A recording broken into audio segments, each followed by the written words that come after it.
咁我哋今日下午咧，我哋嘅專題嘅時間咧，仍然係討論關於道教同埋佛教嘅問題。我們今天下午的專題仍然是討論關於道教和佛教的問題。咁我尋日咧，我哋主要咧講咗道教同埋中國嘅呢個鬼嘅觀念同埋聖經點去睇。我們昨天主要是講了道教和中國這個鬼的觀念和聖經怎麼樣去看。至於道家嘅老莊嘅哲學咧，我哋就暫時因為時間嘅問題咧就唔提啦。因為時間的問題，所以關於道教的老莊的問題，我們暫時不提。今日咧，我哋就直接咧花多啲時間咧討論呢個佛教同埋佛學嘅問題。今天我們要用多一點時間來討論佛教和佛學的問題。我尋日都同大家講過，佛教基本上咧並唔係來自中國本土嘅宗教。我昨天基本和大家分享，佛教並不是來自中國本土的宗教。不過呢，自從呢個漢朝啊，即係差唔多2000年前係呢個佛教傳入中國之後咧，到而家咧已經深入民間。不過自從大約是漢朝，就是2000年前，佛教傳入中國，深入民間。好多佛教嘅用詞咧，已經成為我哋中文裏邊咧日常嘅用語。很多佛教的用詞已經成為我們中文裡面日常的用語。甚至我哋聖經裏邊翻譯嗰種慈悲啊，呢啲本來都係佛教嘅字眼。甚至我們聖經中的翻譯，譬如說慈悲，其實都是佛教的用語。一剎那之間嗰個一剎那，呢啲係佛教嘅字眼。一剎那之間，那個剎那是佛教的用語。啊，不過我哋都唔覺得啦。不過我們已經不覺得了。好多中國人咧亦認為咧，以為佛教就係中國本土嘅宗教。所以很多中國人就以為佛教就是中國本土的宗教。咁事實上咧，佛教咧係傳入中國之後，亦都有相當多嘅本土化。事實上，佛教傳入中國之後呢，也有相當多的本土化。啊，嗰個發展係兩條線。那個發展是兩條線。正如我哋尋日所講。正如我們昨天所講的。一條係沿住佢原始，即係本來釋迦牟尼嗰個佛教嘅精神。一條是原著的，就是本來釋迦牟尼那個佛教的精神。係一種人生嘅哲學。是一種人生的哲學。成為一種哲學。成為一種哲學。呢種哲學咧發展喺中國裏邊咧有好大嘅發展嘅。這個哲學在中國裡面有很大的發展。中國比較哲學性嘅佛學咧，通常以呢個天台宗、華嚴宗同埋咧禪宗嚟到做代表。中國哲學、佛教哲學的發展通常以天台宗、華嚴宗和禪宗為代表。禪宗係大家比較最熟悉嘅。禪宗是大家比較熟悉的。最熟悉嘅就係六祖慧能啊。最熟悉的人就是六祖慧能。啊，講呢個禪嗰個嘅好奇怪嘅方式啊，棒喝啊、公案啊，咁嚟到咧點化人啊。講到禪這個很奇異的功能，棒喝啊，佢打個頭啊，棒喝醒悟啊，都係講悟啊。所以講頓悟。啊。咁呢一種咧就係比較哲學性嘅，這些是比較哲學性嘅，亦都係呢後來傳到去日本，再傳翻嚟美國，咁咧就成為呢一個所謂呢叫做 Zen Buddhism，好多人都好喜歡呢，即係靈同埋唔靈之間就講呢種哲學啊。以後呢傳去日本，最後又傳回來中國，就是所謂的 Zen，就是冥和冥之間的那個哲學。咁啊，但係另外一條線呢喺中國裏邊呢發展呢，就正如印度佛學嘅發展一樣。但是另外一條線在中國發展，就正如印度的佛學的發展，就成為一種好宗教性嘅民間宗教，成為一個很宗教性的民間宗教。實在佛學咧，佛教咧喺印度已經有好宗教性噶啦。事實上，佛學在印度已經有很宗教性的了。自從佛祖死咗之後，自從佛祖死了之後，咁就已經咧開始就相傳咧，佢死咗焚化咗之後，嗰啲所謂舍利子啊，嗰啲燒唔爛嘅骨啊。相傳自從佛祖死了以後，他所謂的舍利子就是那個不可以粉化的骨，有超然嘅神通嘅力量，有超然的神通的力量。所以當時呢幾個印度嘅小國嘅皇帝都搶呢啲所謂舍利子。所以當時有幾個印度小國的國王都來搶這個舍利子，搶咗翻去就攞嚟供奉，就認為咧有一種保佑同埋超然嘅能力。搶了回去就用來供奉，他們認為這有一個保佑和超然的能力。好快呢，呢個佛教咧就變成咧另外一條發展咧就係好宗教性，我哋叫做咧有佛咧變成係一個神仙，都係滿天神佛有一個嘅意思啦。那麼很快慢慢這個佛教就變成一個神仙，就好像滿天神佛這樣子的發展。跟住咧有菩薩有羅漢就成為呢一啲嘅超然有神通力量嘅保護神。跟着有菩薩有羅漢，就是有超然有神通保護力量的一個佛。當然咧，傳到入中國嘅時候就更加咧有更呢個宗教性嘅發展。當然傳到中國以後，更加有宗教性嘅發展。比如呢個淨土宗，中國嘅淨土宗。譬如中國嘅淨土宗，就更加咧係相信人念佛，然後咧就可以將來上西天。相信念佛之後，將來可以上西天。咁或者咧，中國人咧就比較咧更加喜歡嘅咧，就係咧係拜呢個觀音菩薩。那中國人比較喜歡講就是拜觀音菩薩。呢個觀音菩薩咧最重要嘅咧就係救苦救難，能夠保佑你嘅平安。觀音菩薩最重要的任務是救苦救難，能夠保佑你的平安。所以呢條線咧就變成一個民間嘅宗教。所以這條線就變成一個民間嘅宗教。嗱，今日咧我想同大家咧就深入嚟講少少咧，從呢個觀音菩薩嘅問題開始講。我今天與大家多講一點，就深入從觀音菩薩這個觀點來看。就講到入呢個佛教嘅問題，同埋我哋基督教信仰同佢點樣去對比。講到佛教的問題與我們基督教信仰是怎麼樣成為一個對比。好，我哋先祈禱，我哋求主幫我哋。我們先祈禱求主幫助。真理嘅主宰，我哋再一次喺你面前等候仰望你。真理的主，我們再一次在你面前等候仰望你。求你俾我哋有真理同埋分辨嘅力量。求你給我們有真理和分辨的力量。邊啲屬於你，邊啲係唔屬於你嘅真理。哪一些是屬於你，哪一些是不屬於你的真理。天父，我哋今日下午嚟到討論到另外一個嘅宗教。天父，我們今天下午討論到另外一個宗教。求主俾我哋一個開放嘅心，但係都有一個批判嘅態度。求主給我們一個開放的心，但是也給我們一個批判的態度。按照你自己嘅聖經嘅話語去明辨是非。按照你自己聖經的話語去明辨是非。奉耶穌名祈禱。奉耶穌名祈禱。阿門。好啦，咁好多人話，咁究竟佛教嘅中心思想係乜嘢？那麼到底佛教的中心思想是什麼呢？簡單嚟講，佛教嘅中心思想就係喺痛苦當中求解脫。簡單來說，佛教的中心思想就是在痛苦當中來求解脫。如果唔係咁樣嘅思想咧，就唔算得上係佛教。如果不是這樣的思想，就不能算得上是佛教。嗱，佛教係人類歷史嘅裏邊咧，對人嘅痛苦理解得最深刻嘅其中一種嘅信仰。佛教是人類歷史中對痛苦了解得最深刻的宗教之一。好可能因為印度咧呢個嘅地方咧，就痛苦啊係差唔多佢每日生活裏邊嘅經驗嚟嘅，係嘛？可能在印度這個地方，那個痛苦可能成為他們每一天生活的經驗。冇人喜歡痛苦，沒有人喜歡痛苦。任何人有人類嘅文明都想能夠咧係避開解脫或者擺脫痛苦。任何有人類文明的地方都希望避開或者解脫或者解去這個痛苦。一般嚟講，人類面對痛苦有兩種嘅做法去應付。一般來說，人類面對痛苦有兩種嘅做法去面對。一種就係轉化外在嘅環境，令到人呢係可以避開到啲痛苦。一種就是轉化外在的環境，讓這個人可以避開外在的痛苦。呢個就係一切文明要做嘅嘢。這就是一切文明要做的東西。從早期咧，人咧發覺落雨啊、行雷危險，佢匿喺山窿裏邊。從早期人類走路發現下雨就躲到洞穴裏。到咧後來咧，而家上一個星期呢一個基因藍圖發現出嚟。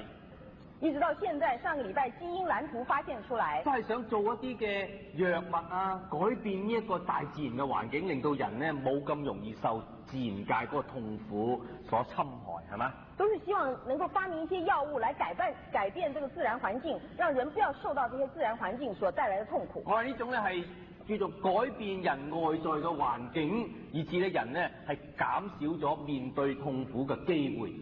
這就叫做改變外在的環境，以減少人所面對外在環境痛苦的機會。咁但係大家都知道咧，人無論點避咧，都永遠避唔得晒。但是人也知道，無論我們怎麼樣避，都避不完。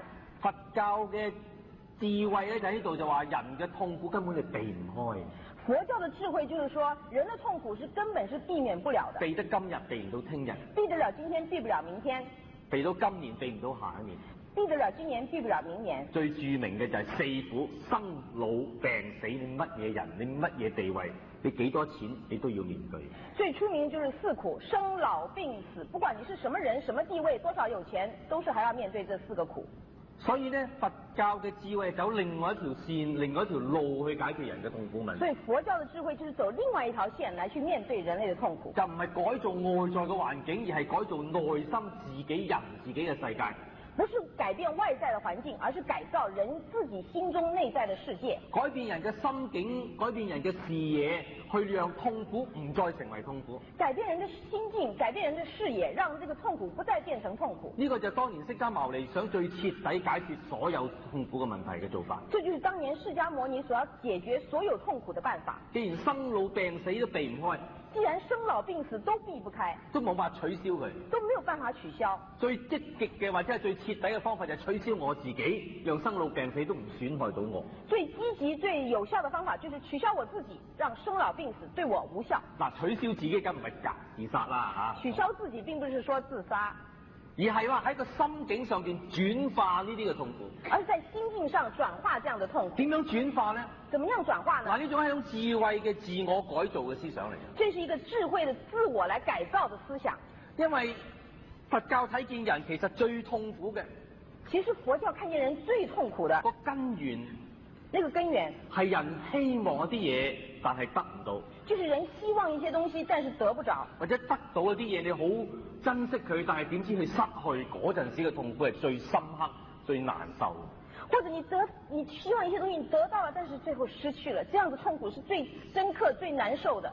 皮肉之苦都係表面，皮肉之苦不過是表面。心靈嗰種嘅失去同埋創傷先係最深。心靈那種失去、那種創傷是最深刻的。嗱，佛教嘅智慧咧就喺度話，既然係咁嘅時候咧，我就要扭轉呢種失落、創傷所帶嚟嘅痛苦。佛教的智慧就是說，既然如此，我就要扭轉這樣子的失落、創傷所帶給我的痛苦。佢嘅做法係最極端嘅，他的做法是最極端的，就係從徹底改變你嘅世界觀開始。就是從徹底改變你的世界觀開始。佢就用一個我哋叫做12因緣嘅推理嘅方法。他是用一個我們所謂的12因緣的推理方法。人點解會苦？人為什麼會苦？因為人想得到嘅嘢佢得唔到。因為人想要得到的東西他得不着。如果從開始你唔想得到嗰樣嘢，咁你就唔會有失去嘅痛苦。如果從一開始你就根本不想要得到它，你也不會有失落的痛苦。啊，有時我啲仔女激氣激到我哋好慘。有的時候我們的兒女把我們氣得要命。啊，對佢鬧，佢生個叉燒好過生你。對着他罵，希望他變成叉燒。跟我們廣東話的講法就是說，通常我們以前我們做爸爸的、做媽媽的說，那個孩子不聽話的時候，我本該呢生一個叉燒啊，有沒有那個廣東人的東西啊？生一個可以吃得到的東西啊，好，生你啊，給他供養你那10幾年了，到頭來給我那麼多的痛苦啊！通常我哋就係咁諗嘅。通常我們是這麼想的。個仔女激到你咁痛苦，這個兒女把我們氣得這麼痛苦。喂，講翻轉頭係因為你生佢出嚟。講回頭來，還是因為你生了他嘛。你唔決定生佢出嚟，你就冇呢個痛苦啦。你如果當初沒有決定生他，你就沒有今天的痛苦。邊個叫你當日見到人哋嘅細路哥咁得意，你同太太話我又生翻個咯？咁你咪生咗出嚟，咁咪激你咯？誰要你說你看到人家的小孩這麼可愛，你就跟太太說，哎，我們也生一個吧？你看生出來就來氣你。有咗細佬哥，先有細佬哥所帶俾你嘅苦嘛。有了小孩，才會有小孩帶給你的痛苦啊。佢最徹底嘅方法，你冇細佬哥，你咪冇細佬哥痛苦咯。最徹底的方法就是沒有小孩，就沒有小孩帶來的痛苦。失戀係痛苦啊嘛。失戀是痛苦嗎？你冇戀愛點會有失戀呢？那你如果沒有戀愛，就沒有失戀了。但係咁嘅角度睇翻轉頭啊。但是從這樣的角度看回頭，所以呢，佛教所講痛苦係來自有。所以佛教就是說痛苦是來自有。有係來自你有慾望想擁有。這個有是來自我的慾望想要擁有。所以你從最開始嘅時候，你取消呢個擁有嘅慾望嘅時候，你就唔會再有。冇有咧，你就唔會失；冇失，你就唔會苦。所以從最開始你取消這種慾望的時候，你就不會有；你沒有有，你就沒有失；你沒有失，你就沒有痛苦。嗱，所以呢，呢一個係佛教嗰個智慧嚟到取消人嘅痛苦嘅方法。所以這就是那個佛教的智慧來取消人痛苦的方法。咁你話我點可以由開始唔擁有咧？唔想擁有咧？那你說我怎麼樣才能從開始就不想擁有呢？咁啊，佛教咧就教我哋戴一個唔同嘅人生嘅眼鏡去睇呢個世界。佛教就教我們戴一個不同的人生的眼鏡來看這個世界。你要說服自己。你要說服自己。呢個人呢個世間嘅本來嘅真相，所謂咧係即係所謂如實地觀啊，即係話咧真實嘅世界嘅本相咧，本來係空嘅。這個世界本相呢，就是說，這個真實的世界它本來就是空的，是魚實地觀。啊，係啦。如果你想擁有佢，你以為你睇錯咗，以為佢係有啫，先想擁有佢。你想要擁有它，是因為你把它看錯了，所以你才會想要有。咁你話唔係啊？呢啲冚唪唥都好實質嘅嘢㗎。你說不是啊？這些東西都很實質啊。係，佛教冇話呢啲係假嘅。是，佛教沒有說這些是假的。不過佛教從唔同嘅角度話俾你聽，呢啲你今日以為係真，其實過一段日子就消逝啦。但是佛教沒有教導你說，你今天以為是真的，其實過了一段日子以後就消逝了。一切世間嘅事物都係靠所謂呢條件嘅機會組成而有嘅，所謂因緣而組合嘅啫嘛。一切世間的事物都是由於有條件、有機會所組成的，這就是所謂的因緣。啊，譬如我有隻錶咁啊，我呢隻錶唔靚啦，就好貴重嘅錶啦，舉例譬如啲好貴重嘅錶。譬如說這個錶，我這個錶是不漂亮，不過譬如說是一個很貴重的錶。啊，你要好珍惜佢。你很珍惜它。你覺得呢個錶點都唔可以失去。你覺得這個錶我怎麼都不能掉了。但其實呢個錶只不過係一堆廢鐵加上一啲顏色，再加粒電池嘅組合嚟啫嘛。其實這隻錶不過是一堆廢鐵加一些顏色，跟加一些電池，不過如此。啊，假若舉例你去一個沙漠。舉例，你去一個沙漠。去到呢個沙漠嘅地方，一落飛機。去到這個沙漠的地方，你一下飛機。啊，隻錶停咗。這個錶突然停了。原來冇電。沒電了。啊，你到處去揾佢換嚿電。那你到處去找電池啊？啊，冇嘅，沙漠都冇呢啲電。哦，沙漠找不到電池。咁呢隻錶都係廢嘅啫，係咪先？那這個錶就是個廢物咯。冇咗嚿電咧，呢個錶就唔係錶啦，因為佢冇錶嘅功能。沒有電，這個錶就不是錶，因為它已經失去了錶的功能。啊，有好多我哋嘅中國嘅同胞以前走越戰嚇，呢個走難坐船離開嘅時候。我們很多中國同胞以前逃避越戰的時候，逃難的時候，坐船逃走的時候。嗰個地步又冇水飲，又冇嘢食。到了那個地步，沒有水喝，也沒有東西吃。身上冚唪唥都係金條。身上到處都是金條。金條有咩價值啫？金條又有什麼價值呢？金條只不過喺一個社會某一個特定嘅情況底下就值錢，某地方咧就唔值錢。金條不過是在一個社會中，在某一個情況之下有特定的價值，在那個逃難的時候就失去了它的價值。佛教嘅觀點就係，如果你睇透咗呢樣嘢。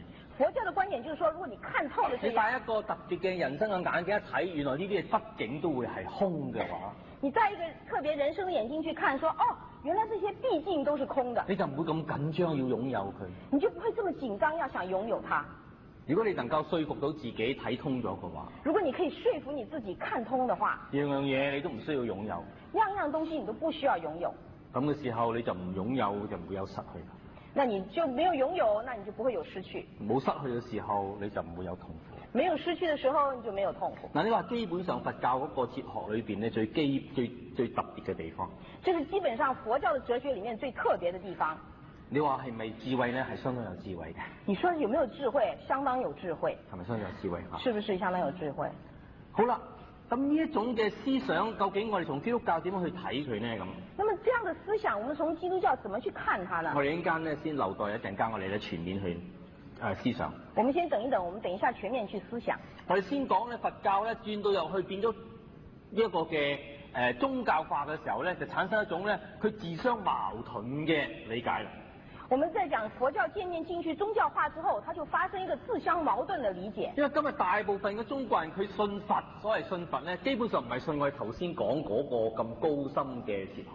現在我們大部分中國人說我們信佛，基本上他們信的不是我們剛剛所講的那麼高深的佛理。多數都係等一個菩薩喺屋企咧係參拜保佑，係嘛？多數人就是放一個菩薩在家裏來參拜來保佑的。嗱，如果我哋從呢個佛教嘅最基本精神嘅角度嚟睇，那如果我們從佛教最基本精神的角度來看呢？佛嗰啲民間嘅佛教拜菩薩呢一種嘅做法呢，就同佛教本身嘅精神係啱啱咧係衝突相反嘅。這些民間拜菩薩的這個心理呢，與佛教的基本精神剛剛好是衝突的。我就喺嗰個嘅講義裏邊咧，就舉咗個簡單但係好有代表性嘅例子，譬如信觀音嘅問題啦。我在我講義中講了一個很簡單但是很有代表性的例子，就是信觀音的問題。嗱，觀音菩薩呢係我哋中國人呢係即係所謂最流行去相信嘅一個啦。觀音菩薩呢是我們中國人中最流行、最相信的一部分。其實呢個所謂觀音菩薩呢，原來呢個係呢個梵文裏邊咧就係 Avalokitesvara 啊呢個詞啊。其實觀音菩薩當初在梵文裡面是 Avalokitesvara。Avalokitesvara 嚇。啊呢一個字咧喺中國嘅佛經裏邊咧有兩個唔同嘅翻譯。這個字在中國的佛經裡面有兩個不同的翻譯。嗱，我唔係同大家講啲咩學術嘅問題。我現在不是跟大家講一些什麼學術的問題。當呢兩個翻譯咧好有代表性，就翻譯咗兩種係其實咧你諗清楚係自相矛盾嘅睇法嚟㗎。但是這兩個翻譯呢，你仔細去想清楚，其實他們自相矛盾的。Avalokitesvara 呢個字啊，係就喺呢個我哋通常比較習慣喺民間嘅信仰裏邊咧，就譯做咩咧？係觀世音菩薩。這個 Avalokitesvara，在我們中國民間信仰裡面，就是翻譯成觀世音菩薩。觀世音菩薩就係咧喺呢一個《華嚴經》裏邊，觀世音菩薩普門品，我哋時常念嗰啲觀音經就念嗰度啦。這個觀世音菩薩在我們《華嚴經》裡面就是講那個觀音經。啊嚇，觀音經嗰度嚇。咁可能有啲人都會知道㗎啦，點解觀世音菩薩就後尾變咗觀音菩薩呢？可能大家很多人都知道，為什麼觀世音菩薩最後變成觀音菩薩？今日而家我哋成講觀音係嘛？我們現在一天到晚說觀音。應該叫觀世音。其實叫觀世音。佢個點解譯做觀世音呢？為什麼它翻譯成觀世音呢？個意思就係話佢呢位菩薩喺天上邊觀看，即係聽到世間呼求佢嘅聲音啊！世間嘅聲音就觀世音。所以這是講這個菩薩在天上，他聽到世界上去呼求他的聲音，所以他觀看世界的聲音就是觀世音。喺呢個觀音經裏邊就講到咧，呢個觀世音菩薩咧就係聽到世間有任何有苦難嘅呼叫咧，佢就落嚟救佢噶啦。在這個觀音經裡面講了，這個觀世音菩薩在天上看到世界上有任何要求他下來救他們的聲音呢，他就下來救他們了。喺觀音經裏邊咧，起碼有14處咧講到咧有咩危難咧，你念彼觀音力，即係叫觀音嘅名，佢就落嚟即刻幫你嘅。在觀音經裡面有14個地方講到，你有什麼為難的時候，你就念彼觀音經，它就會從天上下來幫助你。念觀音嘅名唔使念觀音經。念觀音的名不是經。咁咧就譬如話有人推你落火坑，念彼觀音力，火坑都變成池。譬如說有人推你入火坑，念彼觀音，你火坑變成池。又或者咧俾人拱落山，咁你嗌觀音嘅名，咁於是咧就咧觀音就使到你咧唔會跌死。或者你被人推到山下去，你念彼觀音方，就它不會讓你損失一個毛。有人咧落毒要毒死你，你嗌觀音嘅名，佢先毒咧就毒翻嗰個人，毒唔到你。或者有人要毒死你，你就叫觀音的名字，他就毒回那個要毒你的人，不會毒死你。咁呢啲咧就係觀音經裏邊嗰個所謂救苦救難觀世音菩薩嗰個最重要嘅信仰同埋嗰個信念啦。所以這個就是觀音經裡面講那個救苦救難觀世音菩薩那個最基本的信念。我頭先講話點解觀世音就變咗觀音，少咗個世字咧？大家可能都知道呢個歷史。可能大家也知道這個歷史，為什麼觀世音變成觀音少了一個字？以前我哋中國嘅皇帝就好惡嘅。以前我們中國皇帝是很兇的。皇帝有個名咧，所有人民都唔可以改嘅。皇帝有個名字，所有人都不可以改的。呢叫忌諱。這叫忌諱。要殺頭嘅。要殺頭的。所以唐太宗李世民嘅時候咧。所以唐太宗李世民嘅時候。有個世字。有一個世字。所以觀世音都唔可以有個世字，觀音都要改名叫做觀音算啦。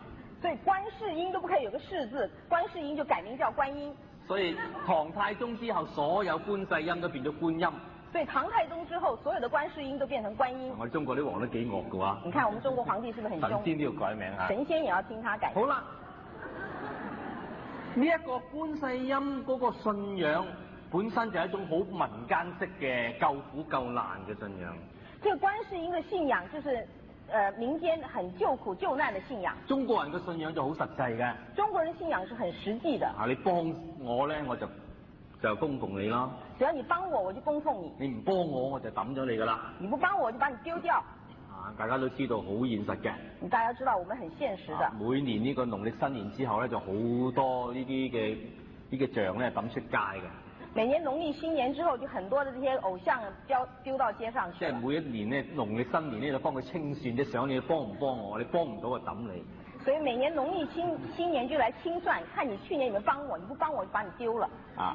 真係㗎，中國人好現實㗎，真的中國人很現實千祈哦。唔好帶呢咁嘅心境嚟信我哋嘅神嚇。你們一定不要用這樣的心情來信我們的神。我哋耶穌基督唔嚟呢一套㗎嚇。我們耶穌基督不來這一套。佢淨係要你盡心盡性盡意盡力去愛佢，因為佢用條命去為你而死。還有我們盡心盡力、盡心盡意去愛主我們的神，因為他把命給了我們。好啦，我哋唔講呢樣，我哋講話觀世音菩薩有咩錯咧？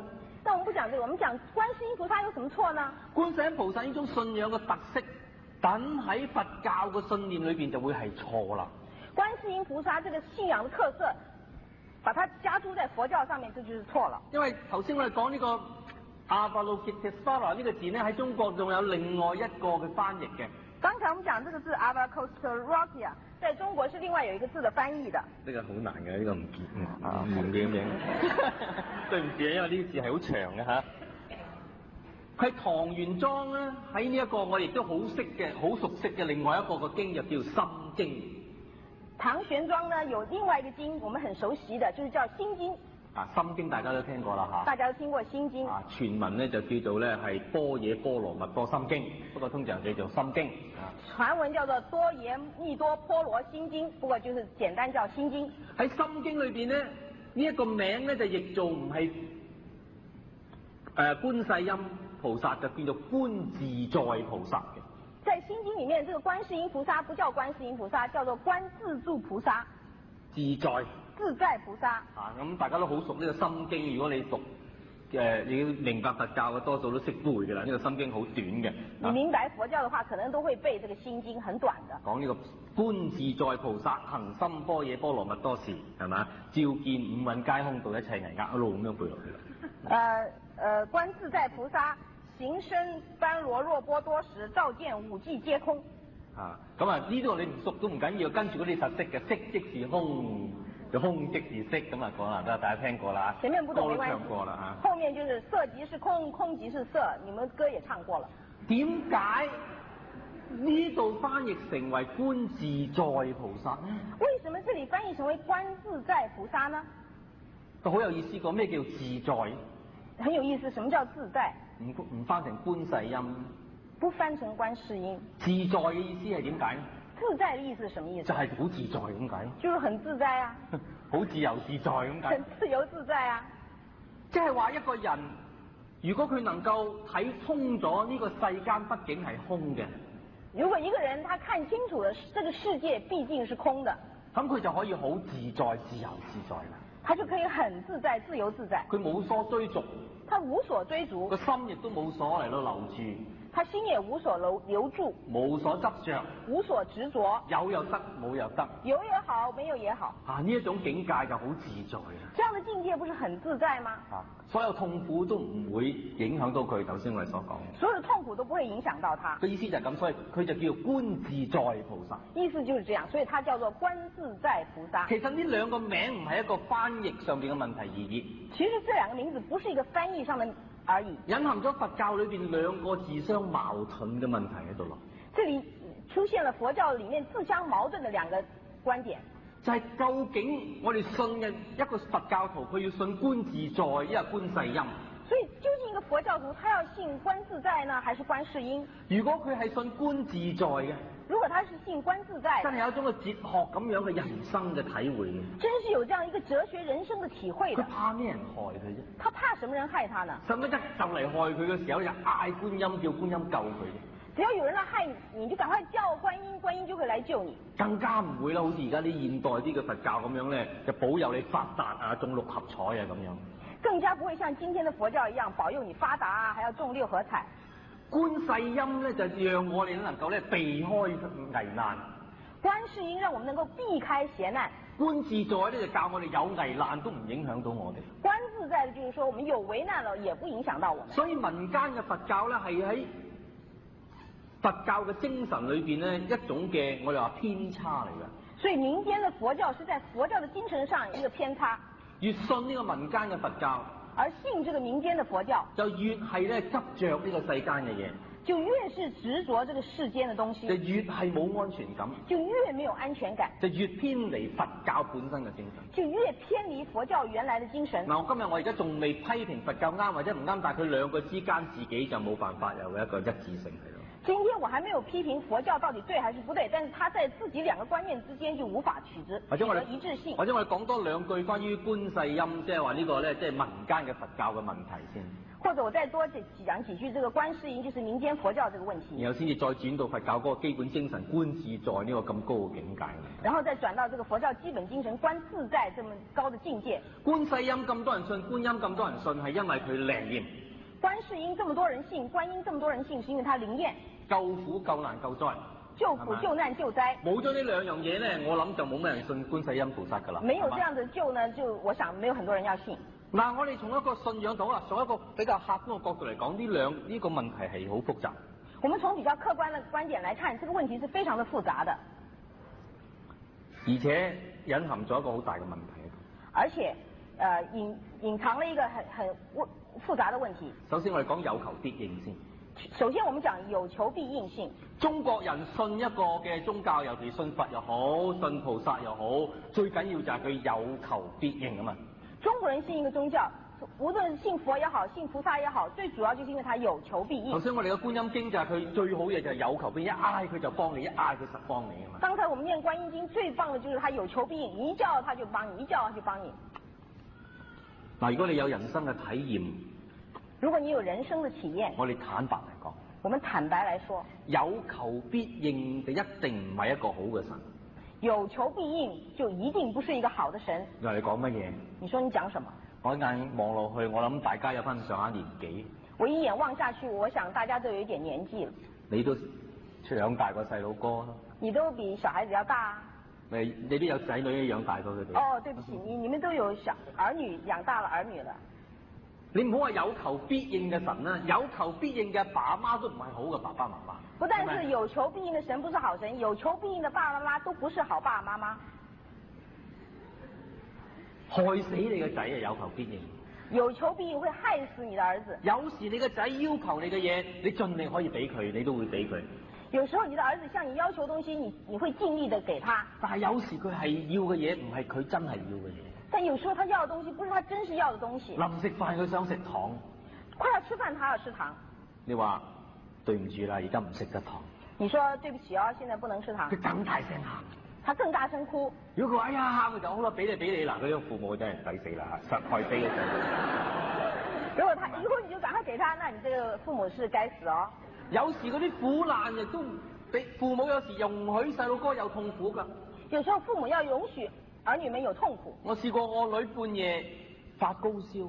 我有經驗，我的女兒半夜發高燒。佢瞓得好甜㗎，佢自己唔知㗎。她睡得很甜，她自己不知道。哎呀，我拱醒佢。我要趕快叫醒她。餵佢食藥。餵她吃藥。哇，個女幾嬲啊！哦，那個女兒很氣哦。我半夜瞓得咁好，你嘈醒我已經夠殘忍咯。我半夜睡得正香，你把我吵醒，很殘忍呢。仲要咧，個媽撳住個嘴，個爸就插嗰啲喉落去，灌我食嗰啲苦藥。還有媽媽按住我的嘴，爸爸用那個匙羹插住我的嘴，灌我吃那個苦藥。你如果你問佢你想要乜嘢啊？你如果問他你想要什麼？我要即刻瞓覺唔食藥。我要馬上睡覺，我不要吃藥。但一個好嘅父母係有時有求嘅唔會應㗎。但是一個好的父母是有時候有求，但是不應的。所以我哋感謝我哋嘅神，我哋神唔係有求必應嘅。所以我們感謝我們的神，他不是有求必應的。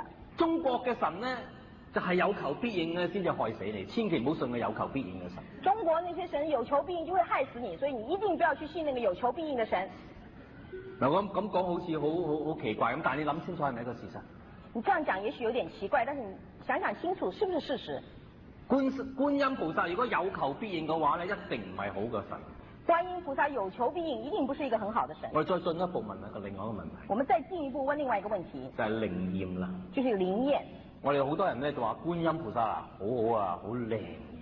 我們很多人說，哎呀，觀音菩薩很好啊，他很靈驗呢。嗱，靈驗呢個問題係我哋中國人最重視嘅。靈驗這個問題是我們中國人最重視的。點解你信啊？靈啊嘛。為什麼你信啊？靈嘛。嗱，呢個係一個好大嘅問題。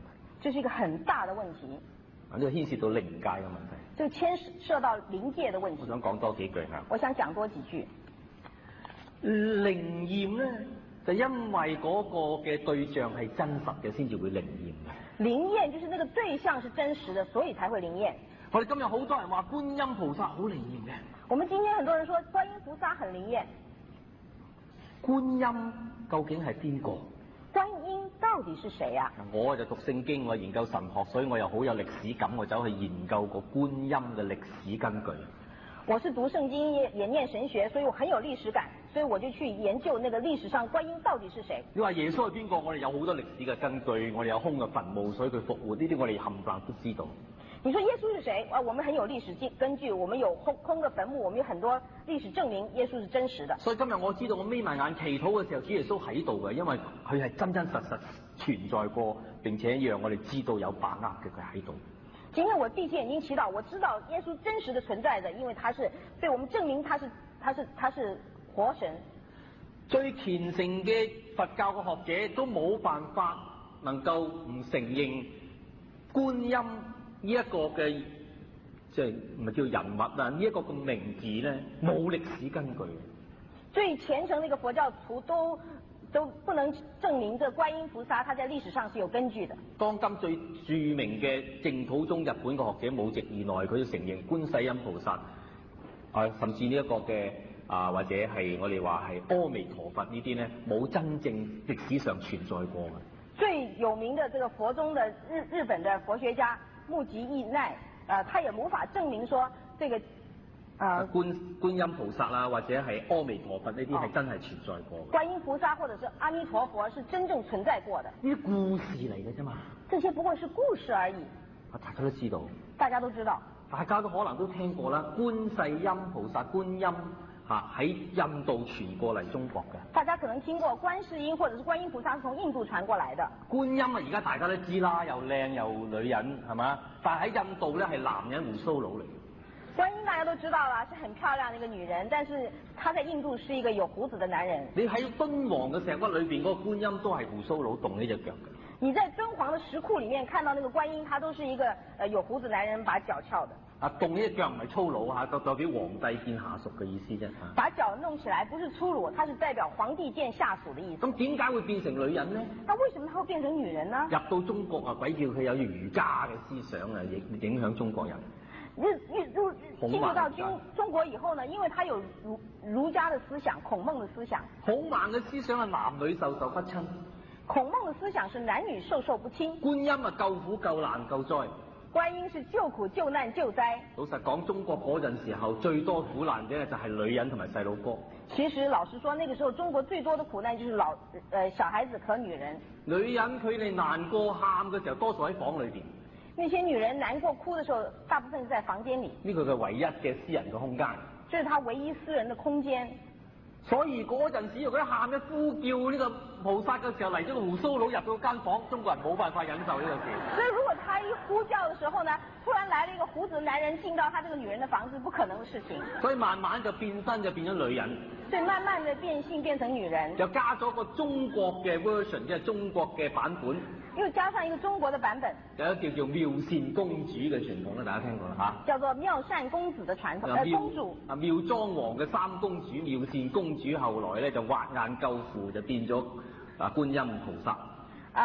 妙莊王的女兒妙善公主，她最後是化眼作父，就變成觀世音菩薩。呢啲故事咧，大家都可能聽過下嚇。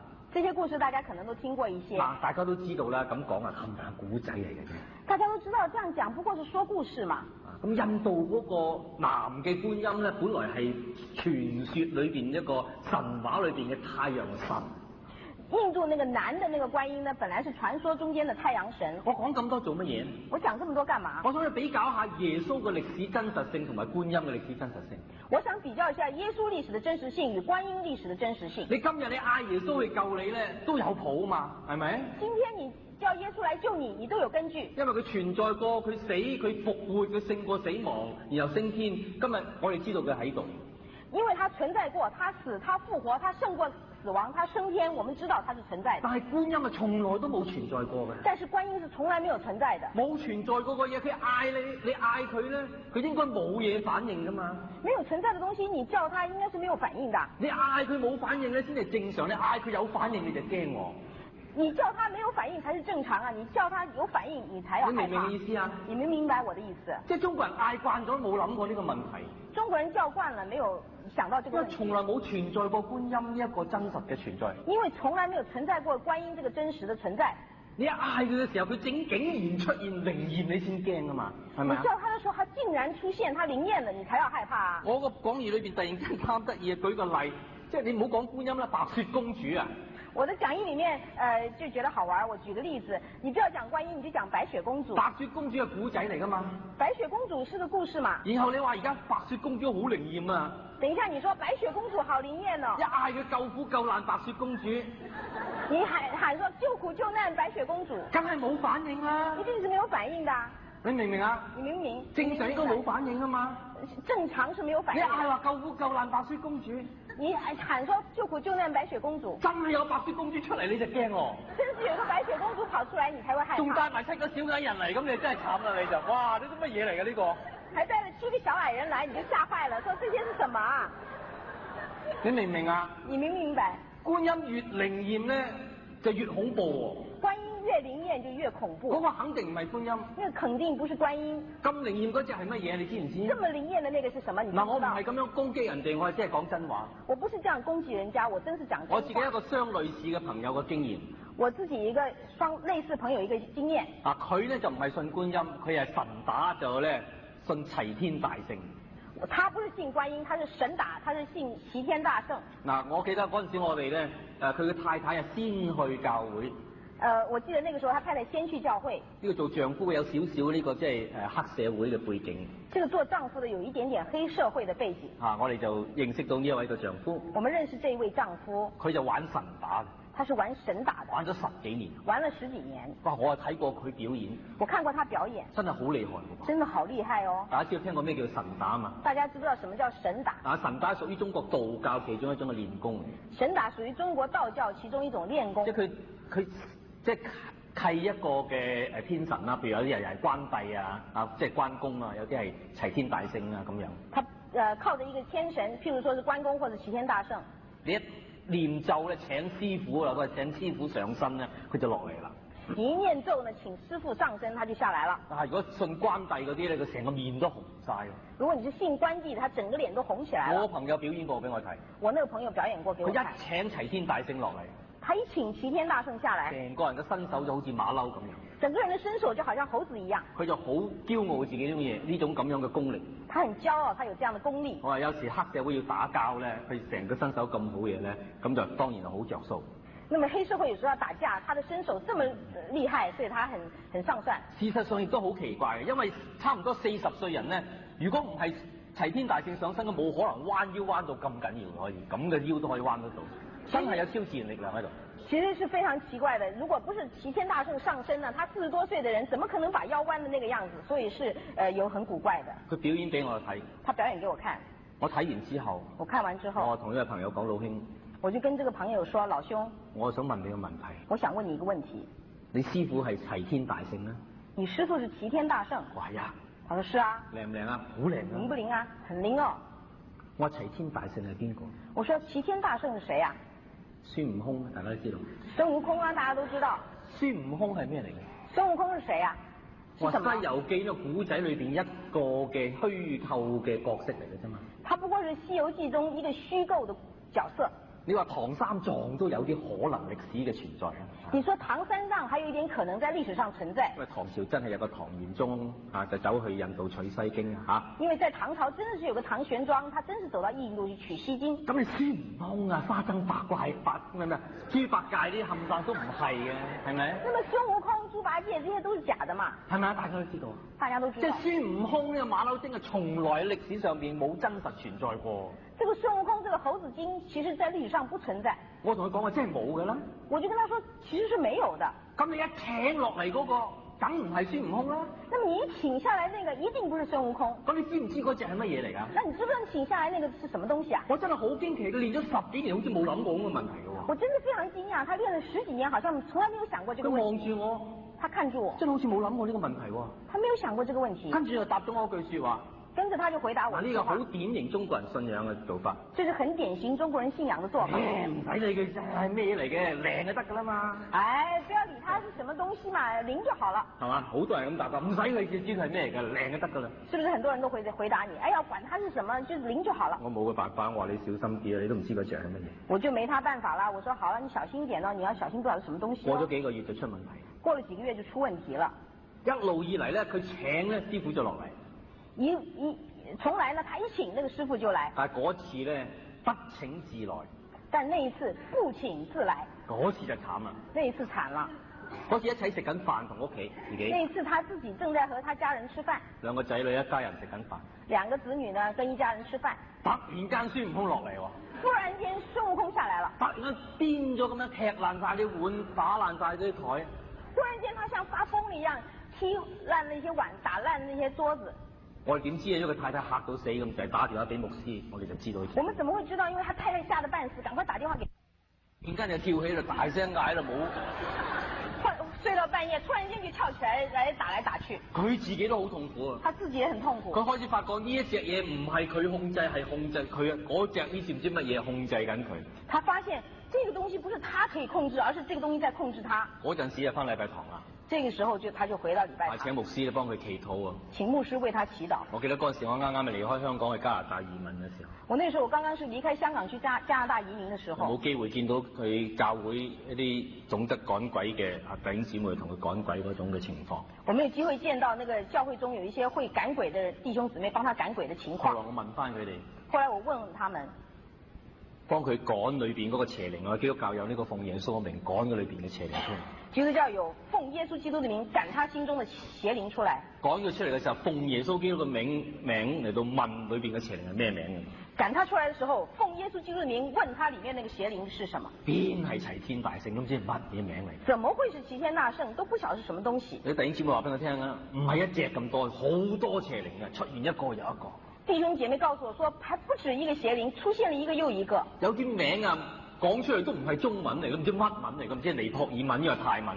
有一些名字講出來還不是中文，不曉得是尼泊爾文或者是泰文。即係佢以前都唔知拜埋夠啲乜嘢。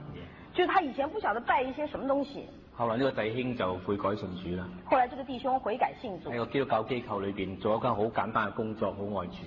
在一個基督教機構裏面做一個很簡單的工作，非常的愛主。我講呢個我親身見到嘅例子俾你聽。我講這個是我親身見到的例子。個原理係一樣，大家明我意思？那個原理是一樣，大家明唔明白？根本冇存在過個嘢，如果佢越靈你就越驚啊，因為嗰個係邪靈。根本就沒有存在，它越靈你應該越害怕，因為它是一個不存在的東西。呢個係好典型中國民間宗教裏邊兩大問題，一就係要有求必應，二就係要靈驗，呢兩樣嘢都係好危險。這個就是我們中國民間宗教兩個最大的問題，一就是有求必應，第二個是要靈驗，這兩個都是最大的問題。大家明白？大家明白嗎？咁啊，中國人咧就信呢一個即係所謂觀音咧，就當然就係要救苦救難啊嚇，可以幫到佢嚟到咧安全。中國人信這個觀音呢，當然就是救苦救難，可以幫他得到安全。咁你話好呢個咧比較低層次嘅，我哋作為中國人咧，我都唔不屑信呢啲嘢。哦，你說好吧，這個是比較低層次的。我作為一個中國人，我都不屑信這個。我信高層次嘅。我要信高層次。就係信呢一個我嗰個嘅睇見咧諸法皆空呢種咁樣嘅觀自在菩薩呢種自在嘅心境。我就要信這種諸法皆空，就是這個觀自在菩薩這個自在的心境。咁我而家嚟講幾句呢一方面嘅問題。那我也講幾句這方面的問題。基本嚟講。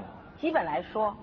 我自己都相當佩服，亦都欣賞呢種嘅睇法。我自己也相當佩服和欣賞這樣的看法。有基督徒話唔係話你點解會咁樣？我覺得冇問題㗎，係一種人生觀幾好。基督徒說：你怎麼這樣子啊？我說沒有關係啊，這也是一種人生觀，不錯啊。能夠做人冇咁執着，咪幾好。能夠做一個人，不要這麼執着，不是挺好？唔好成日斤斤計較。對，一天到晚斤斤計較。我哋嘅心胸廣闊啲。我們的心胸寬闊一點。有又得，冇又得，咁樣話幾快樂。有也好，沒有也好，這樣多快樂啊！事實上係一個幾高超嘅人生嚟㗎。事實上，這是一個很高超的人生哦。作為基督徒唔一定要係完全反對呢種嘅睇法。作為一個基督徒，不一定要完全反對這樣的看法。不過我哋仔細啲嚟到思想。但是我們仔細一點來思想，佛教能夠有咁樣嘅睇法。佛教能有這樣的看法。佢係建基喺一個世界觀、一個信念上邊。它是建基在一個世界觀這個想法上。人能夠咁樣嘅人生，係因為佢相信呢個世界畢竟都係空嘅。人能有這樣的人生觀，不過是因為他相信這個世界最後是空的。喺實踐上咧，係非常非常之難。在實踐上是非常非常之難。我夠膽咁樣講，因為我自己睇好多佛經。我膽敢這樣講，是因為我看了很多的佛經。我相信我睇嘅佛經啊，特別係哲學性呢啲咧，係多過大部分嘅佛教徒。我相信我看的佛經當然是偏於哲學性這方面，是比大部分的佛教徒都多。個理論好精彩，理論很精彩，但係實踐出嚟嘅時候係極之困難。但是實踐出來的時候是極端的困難。你話我唔想有失戀嘅痛苦，不過我咪唔戀愛咯。你說我不想有失戀痛苦，那我就不戀愛啦。當然係好高尚嘅理解。當然是很高尚的理解。但係愛亦都唔係一件壞事喎。然而愛究竟不是一個壞事。早知個仔咁勞氣，我就唔生個細路。咁生養亦都係件美事喎。早知我的兒女這麼惹我的氣，我就不要生。然而生養也是一件美事。係咪我哋為咗唔想失去個痛苦，我哋連擁有都唔要呢？是不是因為我們不想嘗試那個失去的痛苦，那我們連擁有都沒有呢？擁有係人性裏邊一個部分，亦都好多時擁有係美麗嘅。擁有是人性的一個部分，很多時候這個擁有是很美麗的。你為咗唔想痛苦而取消擁有嘅時候，你人性基本上我話俾你聽係做唔到㗎嘛。你為了不要嘗試這個痛苦，你拒絕這個擁有，基本上你這個在人性上很痛苦。當年明朝呢一個嘅儒學家王陽明呢，佢就係咁樣嚟攻擊挑戰佛教。當年明朝的儒學家王陽明，他就是用這樣的看法來挑戰這個佛學。王陽明呢就係儒學家，所以呢佢就反對佛教。王陽明是儒學家，所以他反對佛教。佢就用人性呢樣嘢咧嚟到挑戰佛教。他用人性這個東西來挑戰佛教。當時呢有一個嘅和尚咧，道行好高嘅，面壁10年，一句說話都冇講過。當時有個和尚，他道行很高，他面壁10年，一句話都沒說。咁王陽明呢就特登走去揾佢，上山揾佢。王陽明就特別上山去找這個和尚。呢個和尚嘅道行好高啊，面壁10年，一句說話都冇講。這個和尚道行很高，他面壁10年，一句話都沒有說。上到山上面見到個和尚對住個牆。王陽明上山上看到和尚對着這個牆。王陽明喺後邊大鬧佢。王陽明就在後面大罵他。唉，呢個和尚由朝嘈到晚，嘈到我耳仔都唔舒服。這個和尚從早吵到晚上，吵得我的耳根不清淨。你收下聲得唔得啊？你能不能 shut up？哎呀，阿王陽明識講英文就會咁講。王陽明會講英文。嗰個和尚擰轉頭望下邊個鬧佢？那個和尚轉頭看是誰在罵他？話我邊有講說話嘈住你？他說我哪裏有說話吵到你啦？已經破咗佢功啦吓！你看他破了他的功。講一句啦已經。他已經講一句了。跟住王陽明就同佢講，嗱，呢個歷史記載嚟嘅事實嚟嘅吓。這是歷史記載的事實哦。接下去王陽明又跟他說。王陽明話：你諗下，你父母而家喺邊度？王陽明說：你想想看，你父母現在在哪裏？你兄弟姊妹仲尚在咩？你兄弟姊妹還尚在嗎？佢哋有冇病啊？有沒有病呢？一路咁問佢嘅家人。就這麼一個一個問他的家人。歷史記載呢個和尚一路聽嘅時候，兩行嘅眼淚就流出嚟。歷史記載，這個和尚一面聽，他的2行眼淚就流下來。大家明白意思嗎？人性嚟啊嘛。大家明白這個意思嗎？這就是人性。愛自己嘅屋企人，愛自己的家人，掛住自己嘅父母，想念自己的父母，擔心自己嘅仔女，擔心自己的兒女，愛上一個你同佢鍾情嘅人，呢啲係咪美麗嘅事嚟？愛上一個你與他鍾情的人，這些全部是一個美麗的事情。係咪要為咗將來唔痛苦，連呢樣都做咁早就斬斷咗佢？是不是為了將來不要痛苦，就連這些全部把它斬斷？而且斬唔斷嘅呢個人性。而且根本斬不斷，因為這就是人性。你話我斬得斷嘅？你說我斬得斷？恐怕好多時候係呃自己。恐怕你很多時候是騙自己。你真係斬得斷嘅？你真是斬得斷？你又過分消極。你又過分消極。尤其是現代嘅佛教咧，我自己同好多佛教嘅人士嚟到傾偈嘅時候。尤其是現代的佛教，我跟很多佛教的人士在聊天。而家講人間佛教，現在講人間佛教。哇，用呢啲好現代化嘅方式嚟傳教。用這些很現代化的方式來傳教。其實呢個亦都係同佛教最基本嘅精神係衝突嘅。其實這是與佛教最基本的精神也是衝突的。我唔想講邊個，只不過喺美國一個寺，我去同嗰啲嗰啲嘅和尚傾偈。我不想講哪一個寺，是美國一個寺裡面，我去和和尚聊天。嗰個寺裏邊啲和尚個個都好有錢嘅。那個寺中的和尚每一個都很有錢。嗰條佛鏈咧係真係金嘅佛鏈，或者珍珠嘅佛鏈嚟。那个佛链呢是金的珍珠佛链。揸 Benz，開 Benz 車，你見過未啊？啊，戴金嘅勞力士錶，戴金的勞力士錶。我話大師啊，我自己咧就讀佛經有好多啦，但係似乎我咁睇嘅時候咧，你都唔係話即係啊諸法皆空喎。大師啊，我讀了佛經讀很多，不過似乎我從這樣看呢，你好像不是諸法皆空哎。佢話唔係嘅，佢話。他說不是的。佢有 Benz 等於冇 Benz。有 Benz 跟無 Benz 一樣。我第一次聽見咁厲害嘅講法。我第一次聽到這麼厲害嘅講法。眼中有 Benz，心中冇 Benz。眼中有 Benz，心中無 Benz。當時咧，因為我係代表緊一間大學，所以咧我又唔敢講到咁絕，因為當時我是代表一個大學，所以我不敢講到那麼絕。我真係想揞條鎖匙出嚟喺個 Benz 度，哇！有 Benz 等於冇 Benz 啦。我真想把鑰匙拿出來，在 Benz 車上一畫。既然你說有 Benz 跟無 Benz 一樣，我抵死我冇咁嘅勇氣，我做唔出。哎，可惜我沒有這個膽量。我只係細細聲講咗一句。我只很小聲說一句。有 Benz 等於冇 Benz，送俾我啊！有 Benz 等於沒 Benz，送給我好了。我記得位大師碌大隻眼望住我。我記得這個大師張大眼睛看着我。我唔係想醜化，呢係事實嚟㗎。我不是想醜化，但是即係其實我話你可以講到好高嘅境界。我的說法就是，你可以講到很高的境界。但係你自己嘅人性裏邊並唔容許你咁高嘅境界。然而你自己的人性裡面無法容許你有這麼高的境界。咁啊，恐怕嘅結果咧就會變成一種另類嘅虛偽。恐怕的結果呢，就是變成一個另類的虛偽。口就講無所執着。口裏說無所執着，但係心裏邊有另外一種喺度追尋，係咪啊？但心中有另外一種追尋，即係修煉唔到，就是修煉不到。咁我相信有啲朋友就會話啦，我相信有些朋友會說，咁你基督教又好叻咩？那難道你基督教很厲害嗎？基督教一樣咪係咁？基督教不也是這樣嗎？第一，基督教個信仰裏邊咧，唔係要我哋放開一切。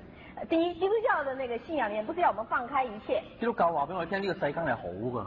基督教說，這個世界是好的，愛情婚姻係可以美麗，愛情婚姻是美麗的，甚至擁有財產都係好事嚟㗎。甚至擁有財產都是好事。大家明白啦，基督教嗰個人生哲學唔係要放㗎。大家明白嗎？基督教那個人生哲學不是要放的。但係當然我係只係講一半啫。當然我只講了一半。基督教信仰裏邊亦都有話，我哋所擁有嘅一切都唔係我哋嘅。基督教裡面也說，我們所擁有的一切都不是我們的。咁有啲人就話，咁你咪一樣，又係自己欺騙自己，你又擁有，又話擁有呢啲唔係你嘅。那你是不是自己欺騙自己呢？你說你又擁有，但是又說不是你的。嗱，嗰個嘅深刻嘅背後唔同嘅地方喺呢度。那個深刻的背後的不同的地方在這裡。佛教嘅信仰，因為佢冇一個無限嘅神做一個比較。佛教的信仰中並沒有一個無限的神來做一個比較。所以呢，佢要否定呢個世間所擁有嘅嘢呢？所以他要否定這個世間所擁有的東西。佢要信仰呢個世間啲嘢根本係冇價值。他要信仰世間的東西都是沒有價值的。都會過去。都會過去。唔值得你追尋。不值得你追尋。我哋呢覺得呢個世間啲嘢係有價值，值得我哋追尋。我們是覺得這個世界上的東西是有價值的，有值得你追尋的。不過我哋有一位無限嘅神。不過我們有一位無限的神。喺個對比底下，有價值嘅嘢都可以成為過去。在對比之下，這個有價值的東西都可以成為過去。好似好玄妙，好簡單其實。你好像很難，其實很簡單。有個好簡單嘅數學式。有一個很簡單的數學公式。喺佛教嘅睇法，我哋要對呢個世間嘅理嘅追尋係零。在佛家的看法，我們對世間的追尋是零。能夠令到我哋追尋係零呢一個咁樣嘅即係心境咧，我哋要相信呢個世間本身所擁有嘅嘢物質都係零。我們為了追求這個世界上的東西，我們要相信這個世界所追求的都是零。本身都係零，所以零係等於零啊。哦，零就等於零。Zero 零等於零。我哋基督教咧相信呢個世間啲嘢係真實嘅。我們基督教是相信世界上的東西是真實的。10蚊係等於唔等於100蚊，100蚊唔等於100萬嘅。10塊不等於100塊，100塊不等於100萬。都係好嘅。都是好的。不過大家都學過一個好簡單嘅數學。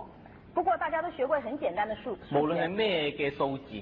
無論是哪個數字。佢 over 一條線無限咧，等於咩？它除以無限是等於什麼？都係等於0。都是等於0。10 over 無限就等於100萬 over 無限，都係等於零。10除以無限和100萬除以無限都是一樣，都等於零。你話你講緊乜嘢？那你說你什麼？嗱，呢個係好實際嘅做法。這是很實際的做法。如果你有時候去研究呢個哥林多後書第3、第4、第5章，你見到。如果你有時間去研究哥林多後書第3、第4、第5章，你就會看到。保羅喺哥林多後書第3章講到咧，摩西面上有榮光。保羅在哥林多後書第3章講到摩西的臉上有榮光，係人最高嘅榮耀，是人最高的榮耀。但係呢個榮光對比起神自己嘅榮耀，保羅話嘅榮光就算不得有榮光了。然而這樣子的榮光面對神自己的榮光，保羅就說這樣的榮光就算不得榮光了。保羅受咗好多苦，保羅受了很多苦，但係保羅喺個哥林多後書話，對比起永遠極重無比嘅榮耀，我而家所受嘅苦只係至暫至輕啫。然而保羅在哥林多後書說，對比起那個永遠無比極重的榮耀，我現在受的苦不過是至暫至輕，無所謂的苦。所以你睇見一個無限嘅對象一對比嘅時候，本來嘅嘢可以成為好渺小。所以在一個無限的對比之下，所有的東西可以變成很渺小。我哋唔要否定咗佢，不過對比起上嚟呢個變成可有可無。我們不否定這些東西，然而這些東西在對比之下可以變成可有可無。我喺呢種嘅心境裏邊學到，我在這樣的哲學裏面學到。我又唔係特別高境界嘅人，我不是一個特別高境界的人，但我都可以學到，每個人都可以做得到基督徒。但是我可以學到，我們每個人都可以做得到。有時我講完道之後，啲人話：哇，阿溫弟兄你講道講得好好聽。我有時候講完了，有人說：哎，溫弟兄你講得很好聽。以前呢，我就話唔係講得唔好聽。以前我就說：哎，不是啦，我講得不好聽。呢頭講完轉身就話：我就係講得幾好啊。對，剛剛講完，轉身就說：哎呀，我講得很好哎。咁唔得虛偽。對，不行，是虛偽。係嘛？是不是？咁我點算呢？那我應該怎麼樣呢？咁我又講得幾好喎。我講得不錯哎。咁你讚我咪驕傲咯？人家讚美我不是驕傲嗎？頭先聖經嗰度教我好簡單啫嘛。剛剛聖經教我很簡單嘛。每次有人一讚我嘅時候，每次人家讚我的時候，我諗下我溫偉要識嗰啲嘢。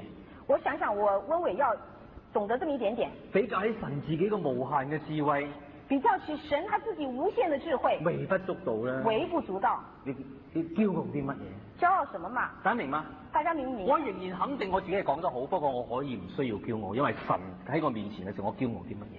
我仍然可以肯定我自己講得好，然而我不需要驕傲，因為在神的面前，我又什麼可以驕傲的？我用一個字眼嚟作出嚟叫做對比成空啊，都係講空，不過係一個對比所成嘅空。所以我用一個字眼來講，是對比成空，是因為對比，所以我就空了。所以如果你係靚嘅女孩子嚇，所以你如果是個漂亮的女孩子，你靚係一件好事嚟嘅。你漂亮是一個好事。你唔好話呀，我唔靚，你靚就靚啦，你認到。你不要假裝說，哎，我不漂亮，你漂亮就是漂亮。如果你唔靚，點會咁多人追你啊？如果你不漂亮，怎麼這麼多人來追你啊？不過請你諗一諗。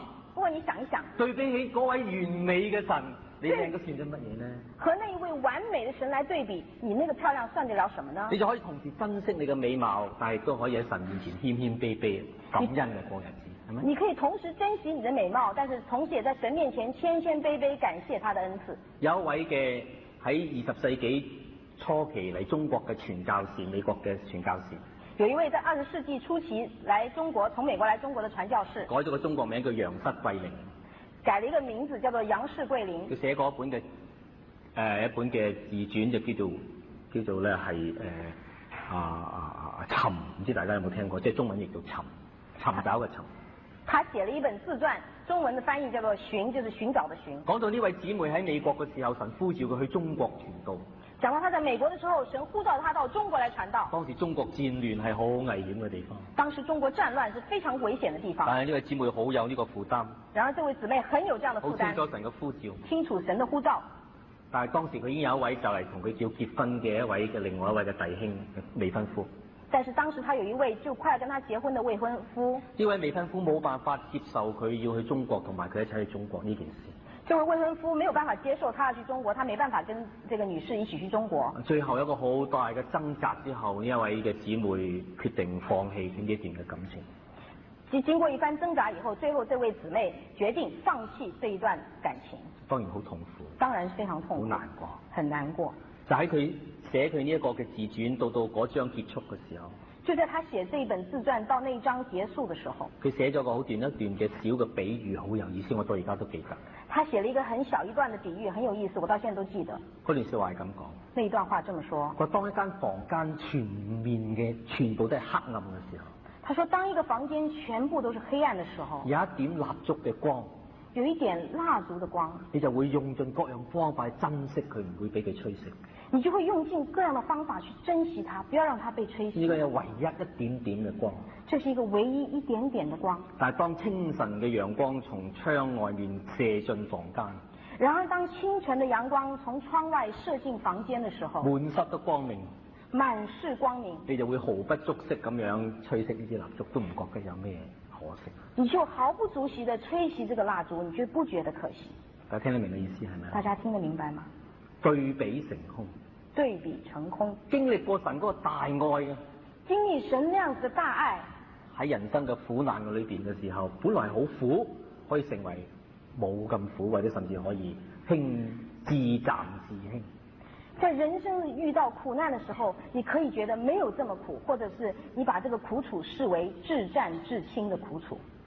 你明白我一路講緊，其實講緊佛教同埋基督教嘅人生嗰種不同嘅對比。你明白我現在正在講佛教與基督教那個不同人生的對比。基督教一樣係可以追尋呢個世界，但係一樣可以放下呢個世界，因為佢有神做佢生命裏邊嘅對比嘅主宰。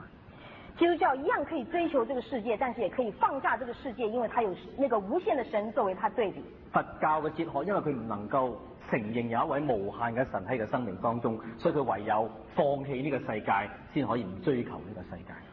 佛教因為沒有一個無限的神在它的佛教的基礎裡面，所以他唯有放棄這個世界，不追求這個世界。佢放棄唔到，但佢又要放棄嘅時候，可能有時更加成為一個虛偽困難嘅境況。他放棄又放棄不了的時候，他可能就會進入一個虛偽困難的境況。呢個就係佛教嘅人生觀。如果我哋追尋呢種咁高尚嘅人生觀嘅時候，我都問我哋情願信基督教仲容易，因為有神喺我生命就得。這就是佛教的人生觀。當我們追求一個這麼高尚的人生觀的時候，如果換了我就覺得我追求基督教比較容易一點。有美麗嘅追求，亦都可以輕而易舉嘅放低。有美麗的追求，也可以輕而易舉的放下。所以今日咧，我啱講完添，我仲有想係啲時間問下問題，問俾多5分鐘啦，我就將佛教裏邊嘅哲學嗰部分，同埋咧係民間佛教嗰部分兩個嘅困難都提出咗。給我多5分鐘，我把佛教的哲學方面和民間佛學之間的困難和大家講一講。好，有冇咩問題？隨便，我哋希望仲有5分鐘，因為我哋陣間4點鐘喺呢度又繼續有問題解答，咁我唔想阻大家太多嘅時間。有冇人想提出一啲關於佛教嘅思想，或者係？有沒有人對佛教思想的問題？我們還有5分鐘，等一下有。兩位姊妹。啊，好。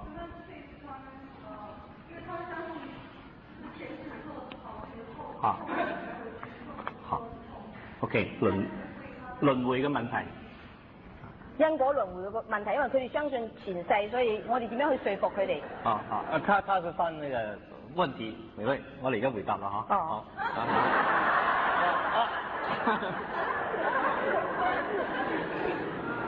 佛教嘅輪迴咧，喺呢一個近年，特別係呢一個所謂咧新紀元運動裏邊咧，重新再復興起上嚟。佛教嘅輪迴在近年，特別是這個新紀元運動裡面再復興起來了。嗱，佛教嘅輪迴大家都知道，就相信我哋嘅人生咧，一世一世咧係輪轉嘅。佛教嘅輪迴是相信我們人生一世一世是輪轉的。我哋死嘅時候有6個可能去嘅選擇。我們死了以後有6個可能去的選擇。所謂6道嘅輪迴。6道輪迴。3善道、3惡道。3善道、3惡道。咁如果你在世做得好嘅咧，就3善道。你在世做得好的就去3善道。即係話你如果做得好嘅，咪輪迴變翻下一世做翻人啦。你輪迴做得好的，你就下一輩子做人。或者咧最好嘅就上天道咁啊做咧呢個菩薩做佛啦。最好的就上天道做菩薩做佛。中間嘅咧就做嗰啲所謂佢哋嘅叫墮落啲嘅天使咁樣啦，即係高嘅境界啦。中間是做墮落天使，那是比較高的境界。如果做得唔好啦，做人。如果做人做得不好，咁你就死咗之後輪迴咧就做畜生啦，大家都知道啦嚇。死咗之後輪迴就做畜生。喂，再差啲有餓鬼啊！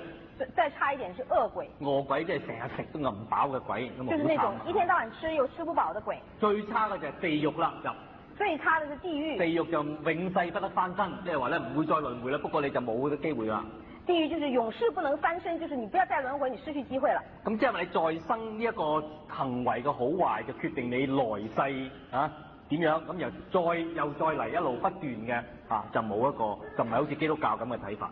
再生的行為的好壞就決定你來世，不是像我們基督教這樣的看法。咁近年咧對呢方面咧就有好多西方嘅書籍咧就係提出咗一啲咧新嘅論證近年西方的書籍提出一些新的論證。以前佛教咁講嘅時候就冇根據嘅。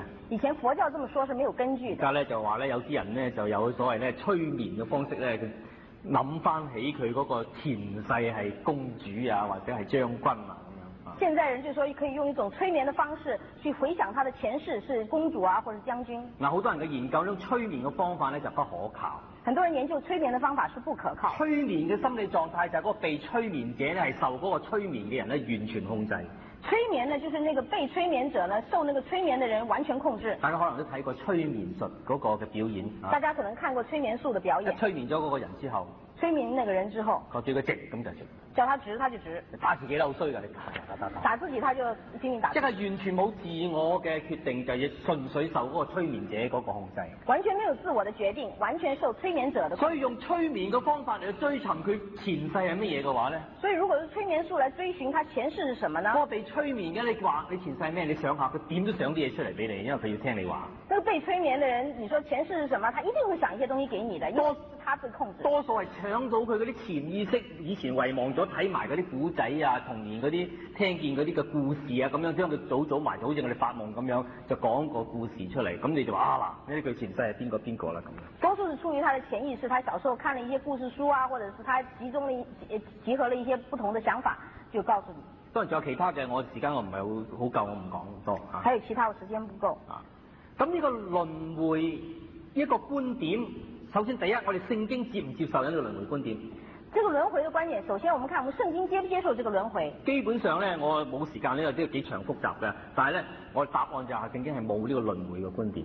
基本上因為太長，我沒時間想講。不過聖經是不接受輪迴的。聖經嘅即係呢個靈魂觀，我諗尋日我哋都講過。聖經嘅靈魂觀，我們昨天說過。我哋死咗之後只有兩個選擇同埋永恆噶啦，就冇得再翻轉頭噶啦。我們死後有兩個選擇，去永恆或者不去，就沒有別的。